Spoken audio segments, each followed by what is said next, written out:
후쿠시마 오염수 농단, 그리고 전쟁놀이 중단하라. 일본 후쿠시마 원전에서는 매일 140톤 이상의 방사능 오염수가 발생하고 있으며 포화 시점이 2022년에는 약 137만 톤에 달하는 방사능 오염수가 누적될 것으로 예상하고 있다.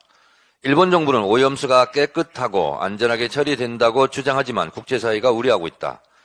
이에 대한민국 국회는 일본 정부의 일방적인 후쿠시마 원전 오염수 해양 방류를 규탄하고 일본 정부가 후쿠시마 오염수 방류 결정을 강력히 규탄하며 일본 정부가 모든 정보를 투명하게 공개할 것을 촉구한다. 우리 정부가 IAEA 공동조사단 참여 등 모든 외교적 노력을 강구할 것을 촉구한다. 이에 대한민국 국회는 일본 정부의 일방적이고 무책임한 후쿠시마 원전 오염수 방류 결정을 규탄하고 대한민국 정부가 후쿠시마 방사능 오염수의 철저하고 객관적인 검증을 통한 안전성 확보를 위해 모든 노력을 아끼지 않을 것을 촉구하고자 동결의안을 제안함.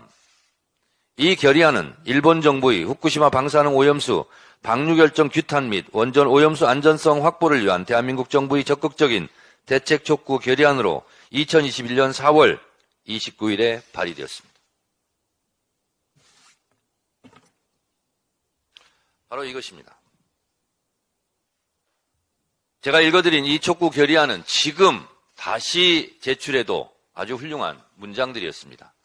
발의자 명단을 보면 지금 안보실장하고 있는 조태용, 그리고 국민의힘 당대표 김기현, 그리고 박진 외교부 장관, 정진석 등 16인의 국민의힘 소속 의원들입니다.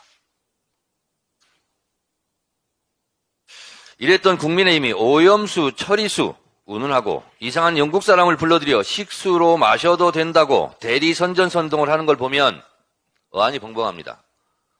내후남불, 내가 하면 후쿠시마 안전하고 남이 하면 불안합니까? 제발 염치를 납시다.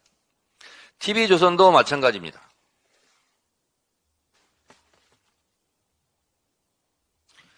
(2021년 4월 13일) TV조선 뉴스9 삼중수소 못 걸러내 다른 방사성 물질도 기준치 14,000배 1오염수 방류 시 7개월 만에 제주 앞바다에 온다 등을 보도했습니다.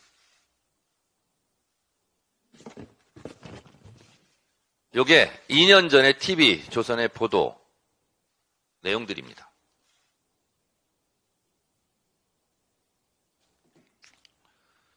TV조선은 또 일본 정부는 이 오염수를 처리수라고 부르며 안전하다는 점을 홍보하는 데 바쁘지만 전문가들의 생각은 다르다며 지난 2018년 조사에서 맹독성 물질인 스트론튬은 일본 기준치 14,000배, 세슘은 최대 9배나 나왔다. 탱크에 보관 중인 오염수 12만 톤 가운데 70% 이상이 안전 기준을 넘겼다고 일본 스스로도 인정했다고 보도했습니다.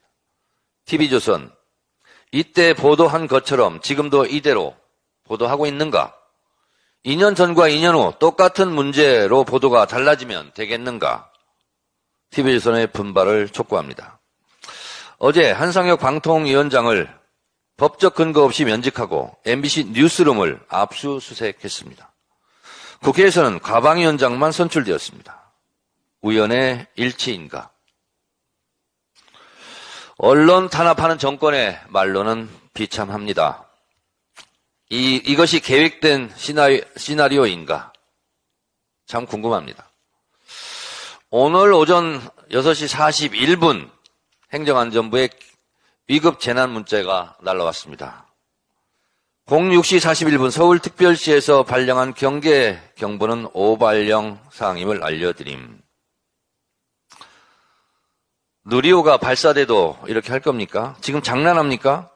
전쟁놀이 합니까? 아침잠을 설치게 한 오발령 문자를 보낸 서울시장은 공개 사과하고 책임자들을 문책해야 합니다.